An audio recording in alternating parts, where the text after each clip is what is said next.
a man discovered in horror that 2 blackfish had climbed ashore before he could react. A large group of blackfish pounced on him. In an instant the man was devoured. You wouldn't believe it, these ferocious man-eating blackfish were just a group of juveniles. It turned out they weren't ordinary blackfish, but genetically modified mutants. As adults they are enormous, even the smallest reaching 2 to 3 meters in length, the largest even comparable to a fishing boat, capable of swallowing an adult in one bite. Even the crocodile, the so-called king of the water, is just food in their eyes.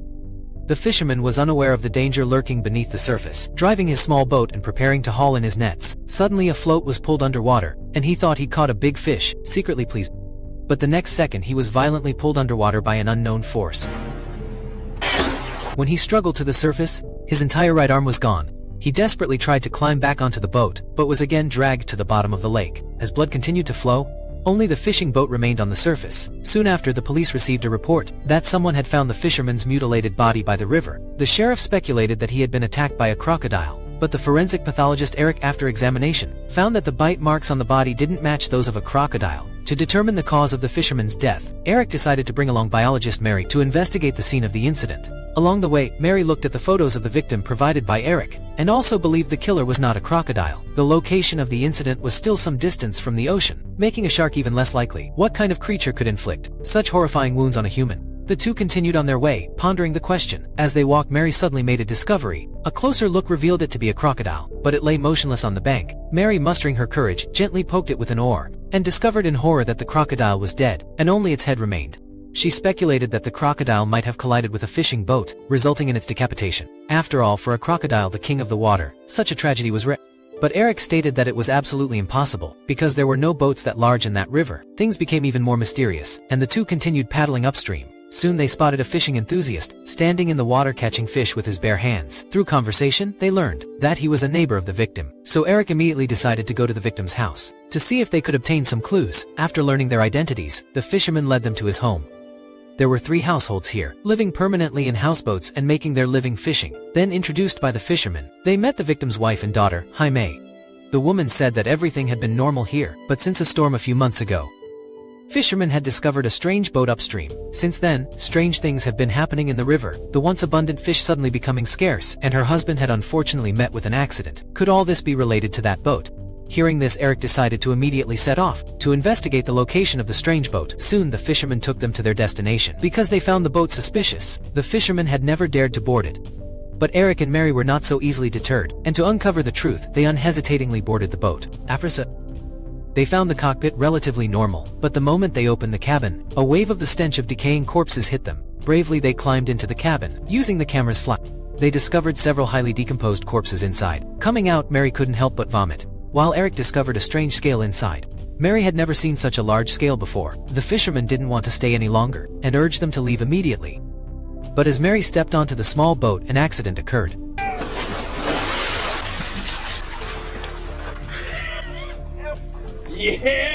Unexpectedly, before the words were finished, a huge figure emerged from the water, but the 3 were unaware of it.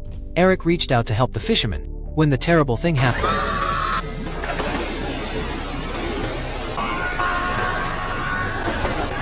As Eric drew his gun to shoot and save the person, he turned around only to find it was too late. The fisherman instantly disappeared beneath the surface. Looking at the river water stained crimson with blood, the 2 panicked individuals quickly fled the scene by boat. Back at the boathouse, they immediately recounted how the fisherman had been swallowed by the monster. Although they hadn't seen the monster's true face, they could basically conclude that it was the culprit behind the murder of Blackie's father and the swallowing of the crocodile. For safety's sake, Eric suggested they leave the area, waiting for them to return and inform the police to handle the matter. The fishermen had no choice but to agree. But since it was late, traveling at night was quite dangerous. They decided to leave until the following morning. Unexpectedly that very night, a horrific event unfolded again. The man, alone outside the house, suddenly heard a noise in the water. Curious, he took his flashlight. Kneeling by the water's edge to examine carefully, he saw a strange fish swim past. The man, surprised, told his girlfriend inside the house, but as soon as she came out of the room, she witnessed a terrifying sight. The strange fish leaped from the water and bit off the man's head.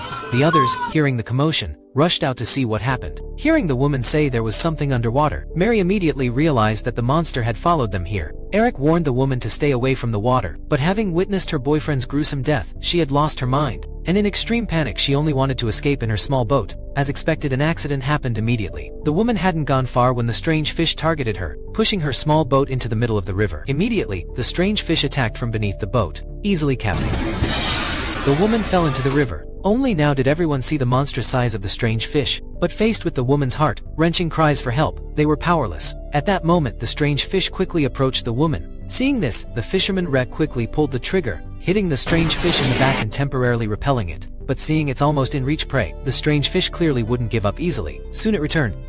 In a critical moment, Eric also fired to stop it, but it was useless. Ultimately, they could only watch helplessly as the strange fish swallowed the woman whole. Now everyone was panicked. No wonder this monster could hunt crocodiles. Realizing that the boathouse was no longer safe, Eric decided to evacuate immediately. But as he was about to start the speedboat, the clever monster completely cut off their escape route. Their only speedboat was gone. Their hope of escape instantly shattered. Just as everyone fell into despair, Eric suddenly noticed that the neighboring boathouse seemed to have an engine they could use to escape. They just didn't know if the engine would still start. Eric intended to go check, but only a rope connected the boathouses, with an iron bucket hanging on it used for transporting everyday items. Likely unable to support Eric's weight, if he fell the consequences would be unimaginable. This task could clearly only be given to someone lighter. Blackie stepped forward. With Eric's assistance, she sat in the bucket, holding the rope and slowly moving forward. But just as she was about to reach the other side, the rope suddenly snapped. The loud noise immediately attracted the attention of the strange fish. As Blackie desperately climbed onto the boathouse, the strange fish suddenly leaped from the water, attempting to attack her. Fortunately, Eric fired in time, saving Blackie from the monster's jaws. Unfortunately, the boathouse engine, due to age and disrepair, was unusable. Eric had also used all his bullets, and the strange fish in the water remained active. The group stood there, dumbfounded. They turned to see Rector next door, busy with something. He took a silver carp from a box, then hooked it onto a hook and threw it into the water. Rector was planning to use the small fish to catch the strange fish. After a few seconds, the strange fish took the bait, but its target was Rector on the shore. Fortunately, Rector reacted quickly, and the strange fish didn't succeed. He successfully used a shotgun to kill it. Seeing the strange fish for the first time, Mary didn't know what kind of fish it was. Rector silently lit a grill, and using a cleaver cut open the strange fish's belly. They took out its heart and roasted it over the fire. No matter what kind of fish it was food in Rector's eyes.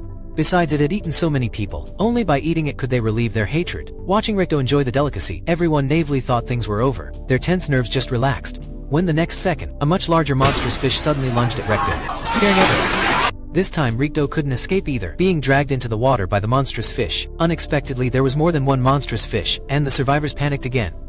Unbeknownst to them, the overturned grill ignited the gas canister and shotgun on the ground. When Mary noticed something was wrong, the shotgun under the intense heat suddenly discharged, and the bullet hit Mary in the head.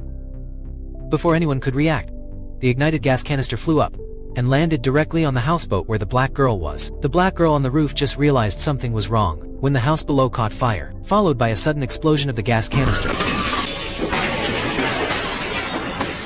The black girl, blown into the water, survived, but the impact knocked her unconscious. Seeing this, Eric, disregarding the danger, quickly jumped into the water to save her. But as he was dragging the black girl back, the monstrous fish was rapidly approaching them. To buy Eric, the black girl's mother quickly cut her palm with a knife and put her hand in the water to distract the fish. The smell of blood successfully diverted the monstrous fish, and Eric seized the opportunity to rescue the black girl. But the black girl's mother was in danger. The monstrous fish leaped and landed on the dock. She didn't have time to escape to the roof via the ladder. Even though Danny had reached out to help, she was caught by the monstrous fish and had her lower body bitten off. Watching her mother die to save her, the black girl was heartbroken. Oh God!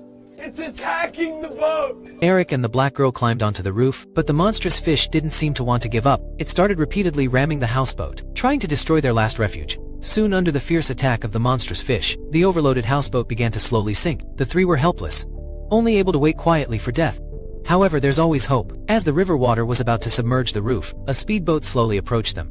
The three quickly waved and warned them about the danger underwater. Unexpectedly, before they finished speaking, the monstrous fish suddenly attacked, causing the crew members to fall into the water. One of them tried to swim back to the boat, but was hit by the monstrous fish leaping from the water and killed by the rapidly rotating propeller. Fortunately, the other three successfully climbed onto the dock. Sangbiao, the leader, looked at the horrific scene and didn't seem overly surprised, only asking how many monstrous fish there were. Learning that Eric and the others had killed one, Sangbiao immediately revealed the origin of the monstrous fish. They were genetically modified, mutated black, that Sangbiao had bought from the black market as pets for a lot of money. However, they encountered a storm during transport and the crew lost contact. For months, he had been searching for that transport ship because he saw the explosion just now and followed the river here. Sangbiao didn't expect the monstrous fish to grow so big in just a few months, and he had to find a way to eliminate them. While they were talking, the monstrous fish showed its dorsal fin again. Sangbiao, without hesitation, quickly fired a tranquilizer dart, accurately hitting the monstrous fish dorsal fin. The dose of this tranquilizer could take down at least 3 elephants.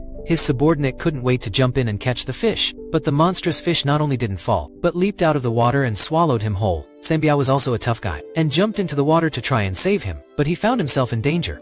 Fortunately, at the critical moment, Eric fired a flare, driving away the monstrous fish, saving his life. Then Sangbiao climbed onto the boat, and quickly chased after the monstrous fish. They chased until dawn, and arrived near the fishing boat again, and discovered the monstrous fish's lair there. Sangbiao guessed that the monstrous fish was already tranquilized, so he threatened Eric to go first. He wanted to enter the lair and take the monstrous fish away. Eric had no choice but to reluctantly enter the water. Sangbiao and his subordinate followed closely behind. The three cautiously entered the lair, and indeed, a motionless mutated fish. However, it appeared to be dead.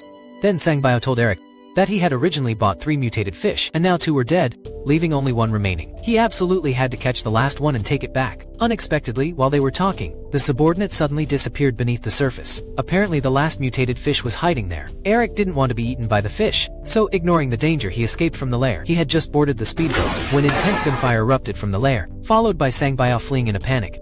But the next second he was devoured by the pursuing fish. This fish was several times larger than the previous 2, terrifying Eric, who quickly sped away in the boat. But the fish immediately gave chase, its speed even exceeding theirs. Immediately, the fish rammed the boat, and Danny, losing her footing, fell onto the riverbank, thus escaping the danger.